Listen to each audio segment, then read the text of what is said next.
और प्रिंसेस भी बोलती कि मुझे अपने मास्टर को बिना गुड बाय बोले हुए ऐसे बिल्कुल भी नहीं जाना चाहिए, मगर मैं सेट में वापस गई और अपने मास्टर से बताया कि मैं सेट छोड़ना चाहती हूँ। और मैं मास्टर के पास गई और मैंने बोला कि मुझे ये सेट छोड़ना है, मगर मास्टर ने बोल दिया है कि तुम ये बिल्कुल भी सेट नहीं छोड़ पाओगी, तो मैं क्या करूंगा। वैसे भी मेरे को मेन कैरेक्टर अब मिल चुका है और मैं उसे बिल्कुल भी नहीं छोड़ना चाहती हूँ। तभी देखती है प्रिंसेस को भी पीछे से कोई आवाज देता है और देखती है ये प्रिंसेस की मास्टर रहती है, वो भी बोलती है कि तुम तो अभी अभी यहाँ पर आई हो और इतने जल्दी फिर से वापस जा रही हो। और जो प्रिंसेस रहती है वो बोलती है कि मैं यहाँ पर आपको गुड बाय बोलने के लिए आई हूँ, क्योंकि मैं बाहर जाना चाहती हूँ और बाहर की जो दुनिया उसको एक्सपीरियंस करना चाहती हूँ, तो प्लीज मुझे परमिशन दे दीजिए, मुझे बाहर जाना है। और जो मास्टर रहती है वो भी बोलती है कि अच्छा तुम उस मेन कैरेक्टर के साथ जाना चाहते हो। तभी देखती है जो प्रिंसेस रहती है वो बोलती है कि मास्टर आपने मेरे ऊपर बहुत बड़ा एहसान किया है, मैं ये एहसान कभी भी नहीं भूलने वाली हूँ, मगर मैं यहाँ पर मेन कैरेक्टर के लिए ढूंढने के लिए आई थी, जैसे कि वो मेरे को मिल चुका है तो मैं उसके साथ जाना चाहती हूँ। और जो मास्टर रहती है वो बोलती है कि वैसे भी अब तुम बड़ी हो चुकी हो और तुम कोई भी डिसीजन ले सकते हो, मैं तुम्हारे डिसीजन के खिलाफ बिल्कुल भी नहीं जाने वाली हूँ, तुम जा सकती हो।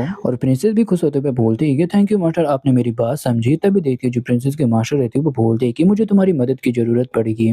और प्रिंसेस भी बोलती है कि हाँ मास्टर आप बता सकते हो कि मैं आपकी कैसी हेल्प कर सकती हूँ, बताइए आपको कैसी हेल्प चाहिए। और प्रिंसेस के मास्टर भी बोलते हैं कि मैंने तुम्हें कहते हुए सुना था कि तुम डुओ कल्टीवेशन की प्रैक्टिस करती हो, जो कि तुम किसी अपने पार्टनर के साथ उसकी प्रैक्टिस करती हो उससे तुम्हारी पावर बहुत ज्यादा बढ़ जाती है, तो मुझे उस टेक्निक के बारे में बहुत ज्यादा इंटरेस्ट हो रहा है, क्या तुम मुझे बता सकते हो उसके बारे में। तुम मेरे ऊपर भरोसा कर सकते हो, मैं इसके बारे में किसी को नहीं बता सकती, तो बताओ मुझे उस टेक्निक के बारे में। और प्रिंसेस भी मन में सोचते हुए बोलते हैं कि ये टेक्निक आपको बिल्कुल भी नहीं समझ में आएगा और वैसे भी ये टेक्निक मैं आपको नहीं बता सकती हूँ। और प्रिंसेस भी बोलते हैं कि आई एम सॉरी मास्टर, यहाँ तक कि आपने कुछ और मांगा होता तो मैं सब कुछ दे दी थी, यहाँ तक कि मैं अपनी जान भी देती थी, मगर ये आपको मैं बिल्कुल भी नहीं बता सकती हूँ इसके बारे में। और प्रिंसेस की जो मास्टर रहते हैं वो भी गुस्सा करते हुए बोलते हैं यहाँ तक कि मैंने अपने स्वॉर्ड का सबसे स्ट्रॉन्गेस्ट टेक्निक मैंने तुम्हें सिखाया और तुम अपना टेक्निक मुझे सिखा नहीं सकती हो, तुम उसके बारे में बता नहीं सकती हो। और प्रिंसेस भी बोलते हैं कि मास्टर आई एम सॉरी, मेरे पास एक वजह है जिसकी वजह से मैं ये टेक्निक आपको बिल्कुल भी नहीं बता सकती हूँ। और देखते हो जो प्रिंसेस की जो मास्टर रहते हैं वो भी एक इविल स्माइल लेती है और बोलती है कि ठीक है इसके लिए मुझे बिल्कुल भी दोष मत देना। और इतना बोल के प्रिंसेस के ऊपर अटैक कर देती है और प्रिंसेस भी जाकर दूर गिरती है। और प्रिंसेस भी बोलती है कि मास्टर आपने मेरे ऊपर अटैक क्यों किया।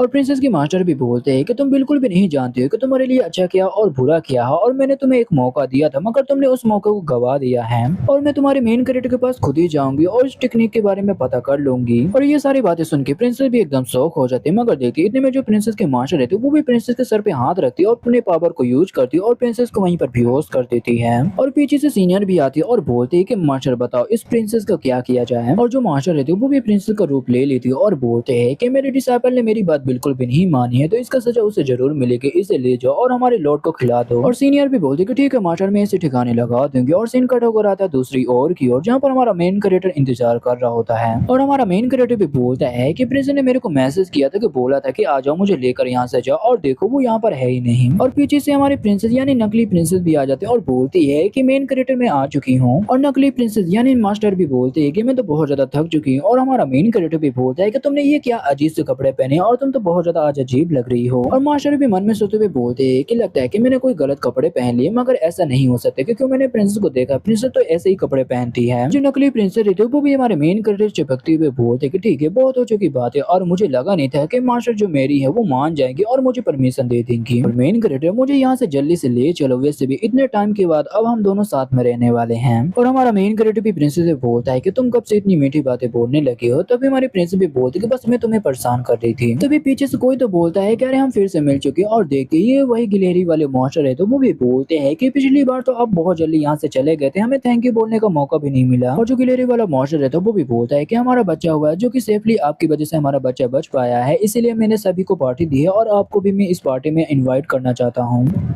और जो मास्टर रहते हैं वो भी मन में सोचते हुए बोलते कि अरे यार ये गिलहरी वाले मास्टर यहाँ पर कैसे बीच में आ गए, ऐसे ही चलता रहा तो मेरा सारा प्लान खराब हो जाएगा। और जो मेरी रूप बदलने वाली जो टेक्निक है वो कुछ टाइम के लिए काम ही करेगी, क्योंकि उसके बाद मैं अपने नॉर्मल रूप में आ जाऊंगी। उससे पहले मेरे को मेन कैरेक्टर से उस टेक्निक के बारे में जितना ज्यादा हो सके उसके बारे में पता करना पड़ेगा। और प्रिंसेस भी बोलते कि हमारे पास ढेर सारे काम है तो हम बिल्कुल भी आपके पार्टी में नहीं आ सकते हैं। तभी हमारा मेन कैरेक्टर बोलता है कि ठीक है मैं आ रहा हूँ। और हमारा मेन कैरेक्टर भी प्रिंसेस से बोलता है तुम्हें किस बात की इतनी जल्दी है, और वैसे भी तुम्हारे मास्टर ने तो तुम्हें परमिशन दे दी है। और हमारा मेन कैरेक्टर भी प्रिंसेस के कान में बोलता है कि देखा जाए तो हमारे पास एक अच्छा मौका है, क्योंकि इस पार्टी में ढेर सारे लोग आने वाले और शायद से वो मास्टर भी आ जाए जिसे हम ढूंढ रहे हैं। और जो मास्टर है वो भी मन में सोचते हुए बोलती है कि मैं इसे मना भी नहीं कर सकती, मैंने इसे मना किया तो इसे मेरे ऊपर शक हो जाएगा। और बोलती हमारे मेन कैरेक्टर से कि ठीक है। और सीन कट होकर आता है उसी पार्टी की ओर जहाँ पर ढेर सारे बंदे रहते हैं। तभी उनमें से जो एक बंदा रहता है वो भी दूसरे बंदे से बोलता है कि अबे साले अब तेरी बारी, अब तुझे वाइन पीना पड़ेगा। और हमारा मेन कैरेक्टर की ओर दिखाया जाता है जहाँ पर हमारा मेन कैरेक्टर भी वाइन पीता है और बोलता है कि सचमुच ये वाइन तो बहुत ज्यादा टेस्टी है। और जो गिलहरी जैसा जो मॉन्स्टर रहता है वो बोलता है हम जैसे जो गिलहरी वाले मॉन्स्टर रहते हैं उनकी यही खासियत रहता है कि हम वाइन बहुत ज्यादा अच्छी बनाते हैं। और मास्टर भी बोलते हैं कि मेन कैरेक्टर मेरे को बिल्कुल भी यहाँ पर अच्छा नहीं लग रहा है, तो प्लीज यहाँ से चलो। और जो बुढ़ा डॉक्टर है तो वो भी बोलता है यंग लेडी मुझे चेक करने दो आपको क्या हुआ है। तभी देखते हैं जो हमारा मेन कैरेक्टर है तो वो भी बोलता है प्रिंसेस घबराओ मत, ये एक बुढ़े डॉक्टर है जो कि तुम्हें चेक करके बता देंगे तुम्हें हुआ क्या है। और जो मास्टर रहते वो भी घबरा जाती है और बोलते हैं कि अरे चेक करने की कोई जरूरत नहीं है, अब मुझे ठीक लग रहा है। और वहाँ पर बुढ़ा और मॉन्क भी आ जाते हैं जहाँ पर जो मॉन्क रहता है वो बोलता है कि सीनियर आप तो मुझे भूल ही गए थे, आप तो मुझसे मिलने के लिए आते भी नहीं हो। और जो दूसरा बुढ़ा रहता है वो बोलता है कि पक्का ये लड़की वही होगी जिसको आप ढूंढ रहे थे और जैसे मैंने उम्मीद की थी ये तो सचमुच बहुत ज्यादा खूबसूरत है। सीनियर सचमुच आपकी जो पसंद है वो बहुत ज्यादा अच्छी पसंद है। तभी देखिए जो बुढ़ा मॉन्क रहता है वो बोलता है कि सीनियर ये आपकी दोस्त है तो मेरी भी दोस्त हुई, तो चलो इसी बात में मैं इसको वाइन ऑफर करता हूँ। और हमारा मेन कैरेक्टर भी बुढ़े मॉन्क को रोक देता है और बोलता है कि साले तू मॉन्क होकर वाइन पी रहा है, तुझे तो ये बिल्कुल भी नहीं पीना चाहिए, तू तो एकदम साधु संत आदमी है। और मॉन्क भी बोलता है कि मुझे इससे कोई भी फर्क नहीं पड़ता क्योंकि मैं एक कल्टीवेटर हूँ, मैं वाइन भी पी सकता हूँ और मीट भी खा सकता हूँ, इससे मेरे को कोई भी फर्क नहीं पड़ता क्योंकि जो बुद्धा है बुद्धा वो मेरे दिल में है। और जो मास्टर रहते वो भी हमारे मेन कैरेक्टर से बोलते हैं कि आई एम सॉरी मैं ये वाइन बिल्कुल भी नहीं पी सकती हूँ। तभी देखते जो मॉन्क रहते वो भी गुस्सा करने लगा और बोलता है आप मुझे गरीब और बेकार इंसान समझ रही हो, आप मेरे वाइन बिल्कुल भी नहीं पीना चाहती हो। और हमारा मेन कैरेक्टर भी प्रिंसेस से बोलता है कि ये बंदा बहुत ज्यादा जिद्दी है तो तुम थोड़ा सा इसका वाइन पी लो, इसका वाइन तुमने नहीं पिया तो इसे बुरा लगेगा। और प्रिंसेस भी बोलती है कि ठीक है मैं थोड़ा सा वाइन पी लूंगी। और जो मास्टर रहती है वो भी वाइन को ले लेती है मगर वो बिल्कुल भी पीना नहीं चाहती। मगर देखते हो जो बुढ़ा मॉन्क रहता है वो भी जबरदस्ती प्रिंसेस को यानी जो मास्टर रहती है उसे पिला देता है और बोलता है कि आपको वाइन कैसी लगी, वाइन तो पक्का टेस्टी रही होगी। और जो मास्टर रहती है वो भी एक अच्छा समूह बनाते हुए बोलते कि हाँ टेस्टी थी वाइन और मन में सोचते हुए बोलते कि साले तू टकले मॉन्क, मैं तेरा तो हिसाब बाद में लूंगी, तुझे मैं बिल्कुल भी नहीं छोड़ूंगी। और वहाँ पर ढेर सारे जो बंदे रहते वो भी आ जाते और बोलते हैं कि ये हमारे बेनिफैक्टर हैं और हमारे बेनिफैक्टर के आप दोस्त हो तो हम भी आपको ढेर सारे वाइन पिलाना चाहते हैं। और वहाँ पर ढेर सारे लोग वाइन ऑफर करने लगते और जो मास्टर रहते वो भी बहुत ज्यादा घबरा जाती है। तो भी सीन कट होकर आता है केव की और जहाँ पर जो प्रिंसेस रहते वो बेहोश रहते उसे भी होश में आ जाते और वो भी बोलती कि मैं बेहोश कैसी हो गई, ओ मुझे याद आया कि मास्टर ने मेरे को बेहोश कर दिया था। तभी सामने से हमारी प्रिंसेस की सीनियर भी आ जाती है और बोलती है कि मुझे लगा नहीं था कि तुम इतनी जल्दी होश में आ जाओगी। और प्रिंसेस भी सीनियर से बोलते है कि सीनियर बताओ ये कौन सी जगह है। और सीनियर भी बोलते है कि मेरे जूनियर मैंने सुना कि तुम ऐसे डेमन को ढूंढ रहे हो जो कि बाकी बंदों को खून चूसता है, तो वो तुम्हें यहीं पर मिलेगा, उसका ठिकाना यही है। और प्रिंसेस भी कंफ्यूज होते हुए बोलती है कि आप ब्लड सकिंग डेमन। तभी देखते जो सीनियर रहती है वो बोलती है कि मेरी प्यारी जूनियर तुम कितनी ज्यादा बेवकूफ हो, थोड़ा युवान रेल में कुछ हान मारा मगर वो तुम्हें बिल्कुल भी नहीं मिला क्योंकि उसका ठिकाना यहीं पर है, क्योंकि ये हमारे सेट के पास ही है। और प्रिंसेस भी बोलती है कि इसका मतलब तुम उस डेमन के साथ मिल चुके, उस डेमन ने ढेर सारे बंदों को मारा मगर तुम उसकी मदद क्यों कर रही हो। और सीनियर भी बोलती है कि सच बताओ तो उसने हमें बहुत ज्यादा फायदा दिया इसीलिए हम उसका साथ दे रहे हैं, उसकी हम मदद कर रहे हैं। सच बताओ तो हर कल्टिवेटर का सिर्फ एक ही सपना रहता है क्योंकि उसे इमोर्टल बनना रहता है और हमारी दुनिया का जो स्पिरिचुअल पावर है वो बहुत ज्यादा कम है, जिसकी वजह से हम कितने भी ज्यादा कल्टीवेशन कर ले मगर हम उस लेवल में बिल्कुल भी नहीं पहुंच पाएंगे और यहाँ तक कि जो हमारी एजिंग यानी जो हमारी उम्र है उसे भी हम नहीं रोक सकते हैं। इसलिए मैं अपने लॉर्ड को फॉलो करती हूँ, जो मेरे लॉर्ड है वो किसी भगवान से कम नहीं है क्योंकि जो मेरे लॉर्ड है उनके पास इतनी पावर है कि हमारे जो सेट है वो पूरी दुनिया का सबसे नंबर 1 सेट बना सकते हैं। प्रिंसेस भी बोलते हैं कि दुनिया में कोई भी इमोर्टल यानी कोई भी अमर नहीं बन सकता है क्योंकि वो तुम्हें धोखा दे रहा और तुमसे झूठ बोल रहा, वो तुम्हारा बस इस्तेमाल कर रहा है। और सीनियर भी बोलते कि मुझे बिल्कुल भी नहीं पता ये सच है या झूठ है, मगर हमारी मास्टर लिंग जुई को जब गिफ्ट करेंगे हमारे लॉर्ड को तब तुम्हें पता चलेगा।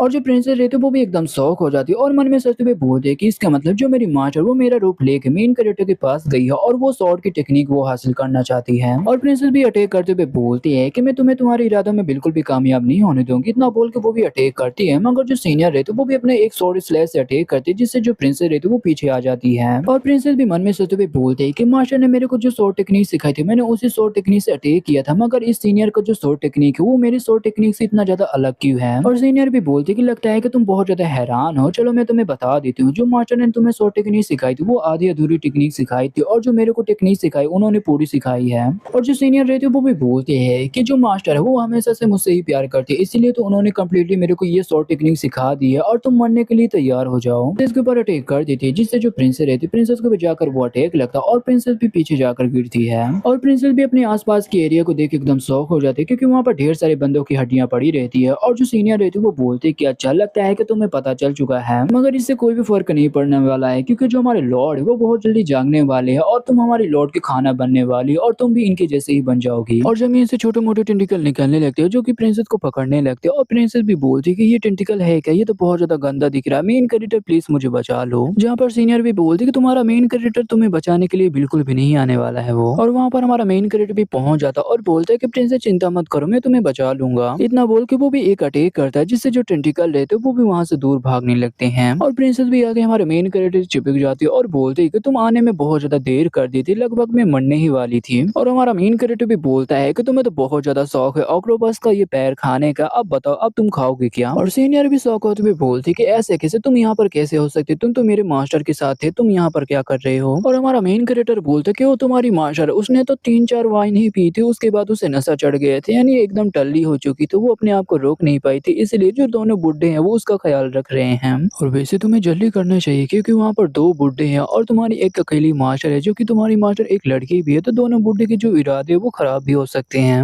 और सीनियर भी बोलते हैं कि मैं तुम्हें बिल्कुल भी नहीं छोड़ने वाली, सबसे पहले मैं अपने मास्टर को बचाऊंगी। तभी देखते हैं जो हमारे प्रिंसेस रहते हैं वो भी हमारे मेन कैरेक्टर से बोलती है, तुम्हें कैसे पता चला है कि वो मैं नहीं हूँ, मेरी मास्टर है? तभी हमारा मेन कैरेक्टर बोलता है कि तुम्हारी जो मास्टर है वो बहुत ज्यादा बुरा एक्टिंग करती है, जिससे मेरे को पता चल चुका था। और मैंने वहाँ पर एक बात भी बोली थी गोल्डन हू किंगडम के बारे में, जो कि उसका कोई भी रिस्पॉन्स नहीं था, तो मेरे को उधर भी पता चल गया कि ये असली प्रिंसेस बिल्कुल भी नहीं है। और सच बताओ तो आज किसी ने तुम्हें इनवाइट किया था जहाँ पर टेस्टी खाना मिलने वाला था, और तुम असली प्रिंसेस कभी भी टेस्टी खाने को बिल्कुल भी नहीं छोड़ सकती, मगर जो नकली प्रिंसेस थी उसने खाने को छोड़ दिया था। और हमारी प्रिंसेस भी बोलती कि अच्छा तुम्हें ऐसा पता चला। और सीनियर भी बोलती कि मेन कैरेक्टर तुम बहुत ज्यादा घमंडी हो, तुम्हारे अंदर चाहे कितनी भी पावर क्यों न हो, मगर हमारे लॉर्ड जाग चुके, तुम हमारे लॉर्ड के सामने बिल्कुल भी नहीं टिक पाओगे और तुम बहुत जल्दी हमारे लॉर्ड का खाना बन जाओगे। और हमारा मेन कैरेक्टर भी बोलता है कि सचमुच तुम्हें ऐसा लगता है क्या? और देखिए जो टेंटिकल रहते वो फिर से हमारे प्रिंसेस और मेन कैरेक्टर के ऊपर अटैक करने वाले रहते, मगर हमारा मेन कैरेक्टर भी प्रिंसेस को पकड़ता और बोलता है कि मुझे अच्छे से पकड़ लो, और वहां से निकल जाता है। और सीनियर भी ये सब कुछ देख रही होती है, वो भी बोलती है कि भागना बंद करो, मगर देखिए इतने में जो टेंटिकल रहते उल्टा सीनियर के ऊपर ही अटैक कर देता और धीरे धीरे उसे भी डाइवोर करने लगता है। तो वीडियो खत्म करने से पहले मैं तुम्हें बता दूंगा इसकी मेरी थोड़ी तबीयत खराब हो गई थी और बीच में मेरे चैनल में 2 स्ट्राइक पड़ चुके थे, जिसकी वजह से मैं कोई वीडियो नहीं डाल पा रहा था। इससे मेरे चैनल में स्ट्राइक हट चुकी है, तो कोई बात नहीं, मैंने ये छोटी सी वीडियो बनाकर डाल दिया है क्योंकि मैं चेक करना चाहता हूँ कहीं इसी वीडियो पर स्ट्राइक तो नहीं आ रहा है। और चिंता मत करो, जो अगली वीडियो रहेगी वो डेमन क्वीन एलिजाबेथ की रहेगी। जितने भी लेटेस्ट चैप्टर है मैं सारे चैप्टर को कवर कर लूंगा।